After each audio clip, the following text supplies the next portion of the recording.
They denied my 4 days off to bury my dad. You'll need to choose between work and family, HR said coldly. I nodded, walked out without a word, and that night, I moved to a place my boss, HR, and legal could never reach something worth $3.8 million. I was still in shock when I walked into Cheryl's office. The hospital had called that morning. My dad was gone. Heart failure. No warning. Just, gone. I stepped through the doorway, already knowing I was going to have to ask for something she wouldn't want to give. Cheryl sat behind her oversized desk like always, typing like her keyboard owed her money. Hey, I said, clearing my throat. I need a few days off. My dad passed this morning. The funeral's in Indiana, so I'd need 4 days. She didn't look at me, just kept typing. You can have 2, she said flatly. I blinked. It's a 9-hour drive each way. She finally glanced up. Not a hint of sympathy. You can attend virtually. I stared at her, not sure I heard that right. This is my dad. He raised me by himself since I was 10. I'm not watching it on Zoom. Cheryl leaned back in her chair and sighed like I was inconveniencing her. Then you'll have to choose. We're in the middle of the Norland migration. Everyone's expected to be here.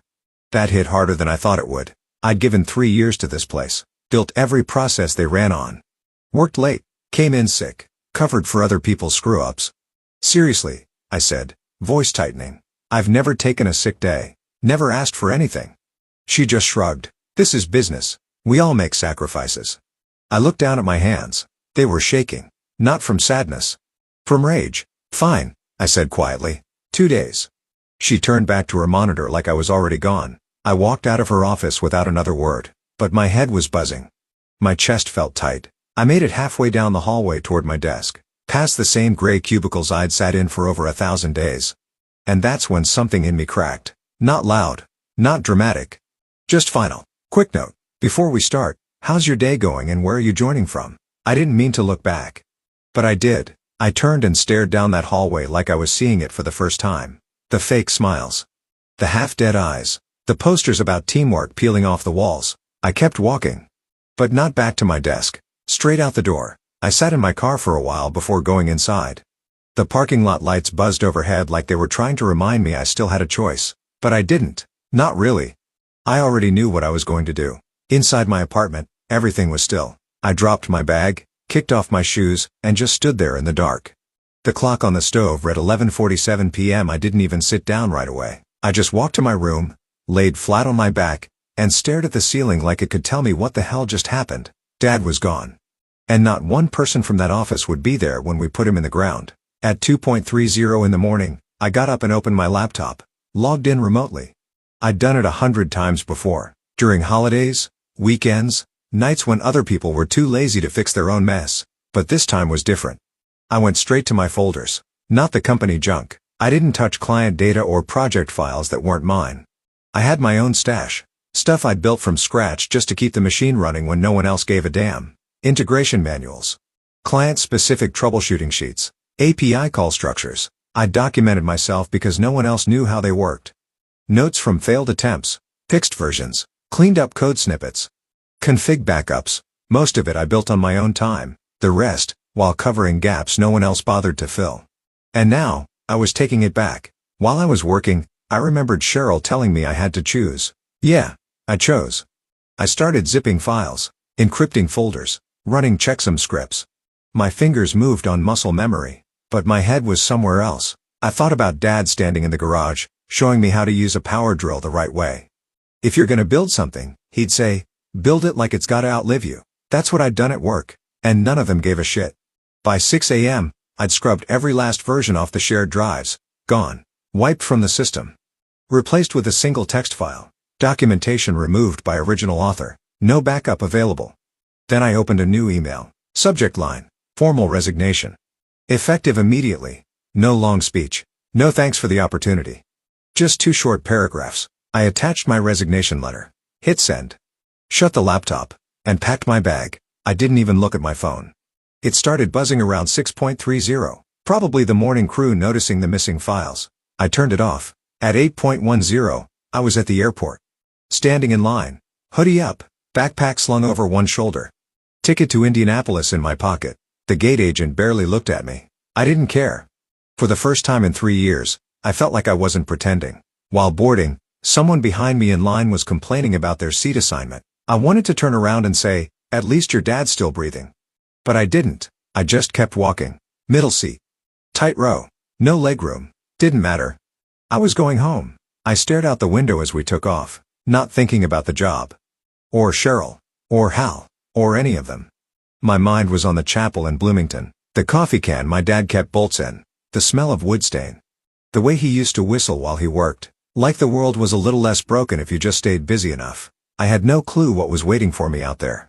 But I wasn't scared. We touched down just after 2 p.m. The second the wheels hit the runway, I turned my phone back on. It lit up like a damn Christmas tree. 19 missed calls, mostly from Hal and Cheryl.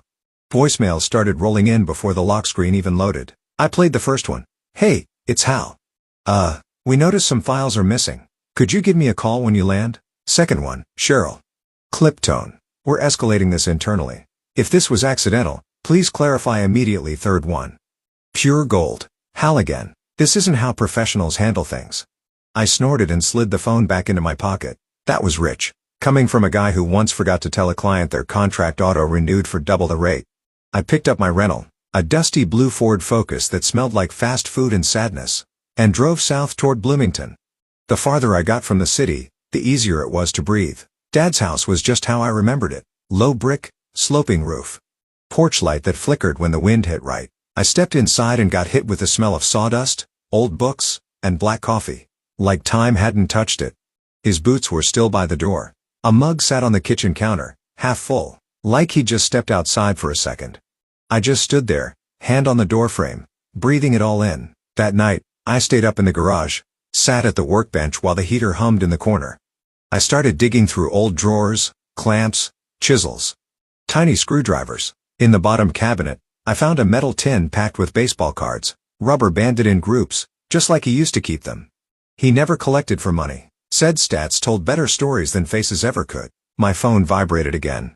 I didn't even have to look. Emails now. First one from Cheryl. Subject line: urgent. Documentation access required. Client disruption. Second one: follow-up needed. Migration incomplete. The third came from Hal, hours later. Can we schedule a quick call tomorrow? Want to discuss your situation and your father's funeral plans. Funny how fast they learned his name. I clicked reply. Typed, tomorrow at 2 p.m. Eastern Standard Time works. I'll send the invite. No sign-off. No emotion. Just business. I set it for exactly 2 p.m., right in the heart of their Norland migration deadline. I knew what that hour meant to them. I closed my laptop and looked around. The whole garage was quiet, except for the soft hum of that heater and the occasional creak from the old rafters. It felt more alive than any office I'd ever worked in. I leaned back in Dad's old chair, kicked my feet up on the workbench, and watched my phone buzz again. They were panicking. Good. Now they could feel what it's like to lose the one person holding everything together. The next morning, I brewed a pot of coffee in Dad's chipped Mr. Fix-It mug and set my laptop on the kitchen table. Same table I'd eaten toast at before school. Same view of the backyard where Dad taught me to mow in straight lines. At exactly 1:59 p.m., I clicked the meeting link. Hal's face popped up first, red-eyed. Collar crooked, like he hadn't slept. Cheryl joined next. Hair pinned up tight like always, mouth already tense. Then came a third window. Some lady in glasses with legal written all over her face. First, Hal said, voice slow and practiced. "We're very sorry about your father." I didn't respond. He waited, then glanced at Cheryl. She jumped in. "We need access to your documentation. The migration is falling apart without it." I tilted my head. "My documentation? You built it on company time," the legal woman chimed in. "It's considered work product." I laughed once, short and cold.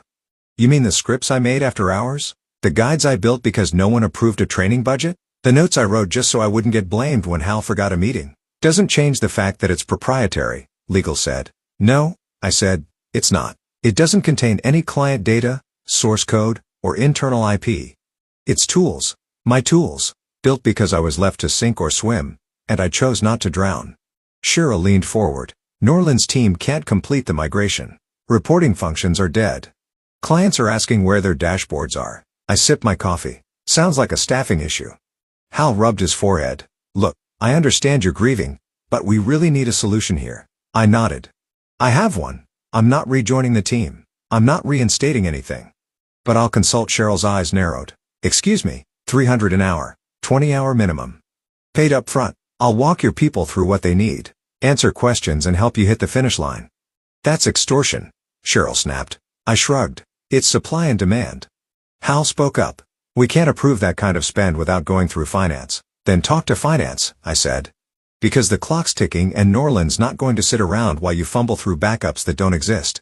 Legal stayed quiet, typing. Also, I added, I won't be working around your schedule. I'm handling my father's estate this week. Calls are limited to 2 hours per day. You'll get the window I give you. Silence. Cheryl looked ready to snap, but Hal was already nodding. Can you send over a formal agreement? He asked. I'll send terms. Once I see the funds, we'll schedule the first call. Hal nodded again, like this was hurting him physically. We'll expedite it. Legal spoke for the first time since typing. Please don't delete any additional, company-related material. There's nothing left to delete, I said. You're already standing in the crater. I ended the call. Felt no guilt. No second guessing. Just calm. The kind of calm you get when you stop explaining yourself to people who never cared. Thursday morning came hard. I pulled on a wrinkled black button-up, still faintly smelling like Dad's garage. I didn't bother ironing it. He wouldn't have. The chapel was the same one we buried Mom in.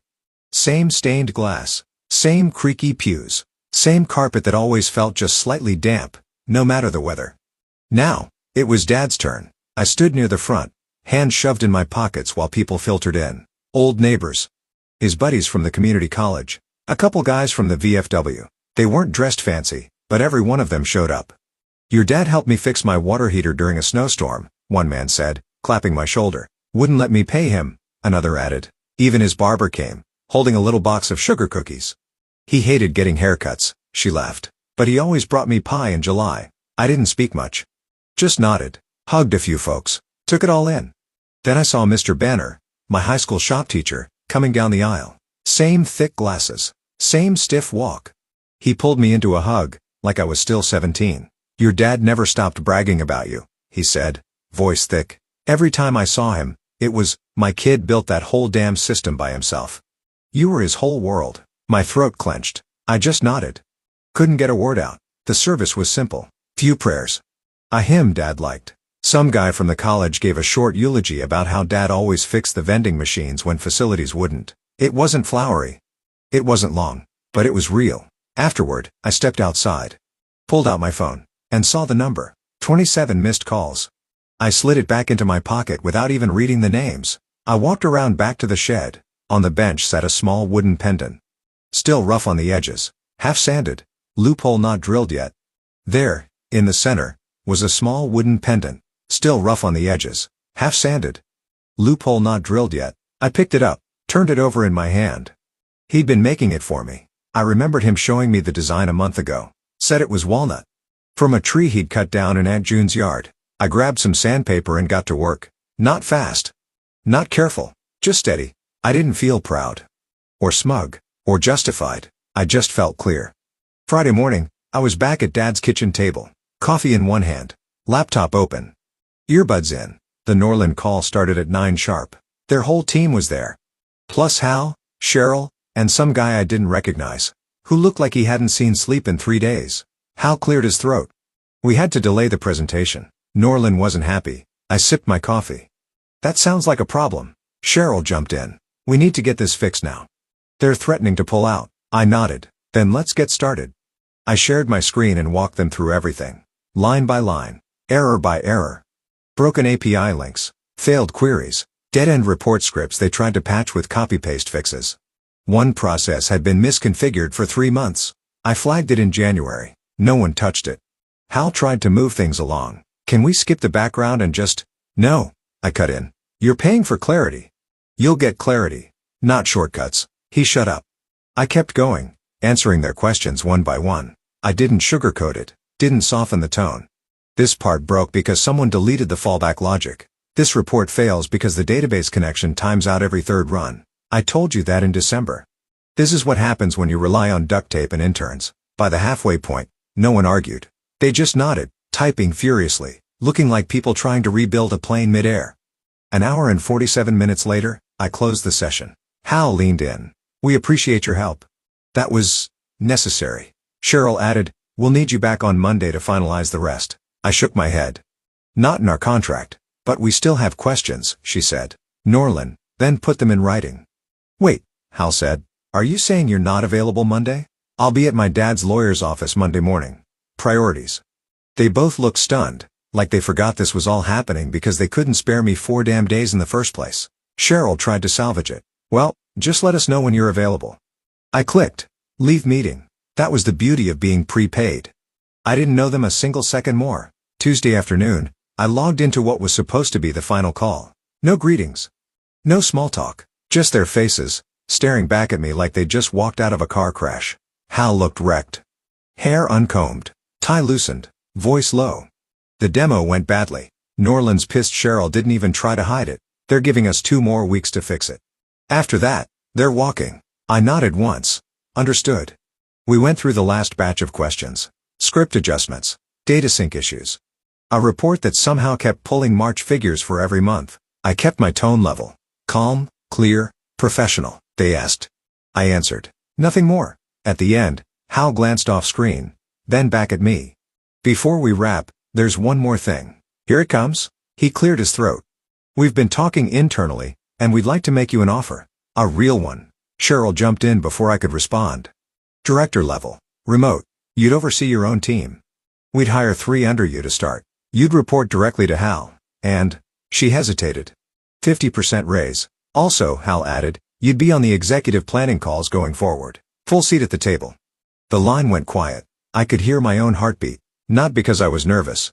Just pissed it took this long. I looked at them both. Their faces said it all. This wasn't gratitude. This was desperation. I leaned back in the chair. You're not offering that because I earned it. You're offering it because you're scared. Hal tried to protest. That's not. I held up a hand. Don't. You had 3 years. I was useful to you the entire time, but you never once treated me like I was valued until things blew up. Cheryl looked down, silent. I buried my father last week, I said, and your first reaction was to demand access to my work, not ask if I was okay. Now you want to promote me? Hal exhaled slowly. We're trying to do right by you now. I gave a half smile. Too late. Is there any version of this offer you'd consider? He asked. No, I said. Because it's not about the title or the money. It's about the fact that I had to take everything away from you just to get noticed. Cheryl whispered. We didn't realize. You didn't care to realize, I cut in. And that's the difference. Another long silence. I let it hang. Then I clicked leave meeting. Clean, final. Dad used to say people only show their cards when they feel the pressure. Turns out, he was right. 2 weeks later, I got an email from Cameron in finance. Subject line, re-update on Norland. I clicked it without much thought. Norland pulled out. 3 other clients are re-evaluating. Just thought you'd want to know. No hello. No signature. Just that. I stared at the screen for a second. Didn't feel smug. Didn't feel sorry either. Just, right. They gambled on pretending I was replaceable. And now, the bill had come due. A month later, I joined a smaller firm out in Columbus. 10 people total. No layers of bullshit.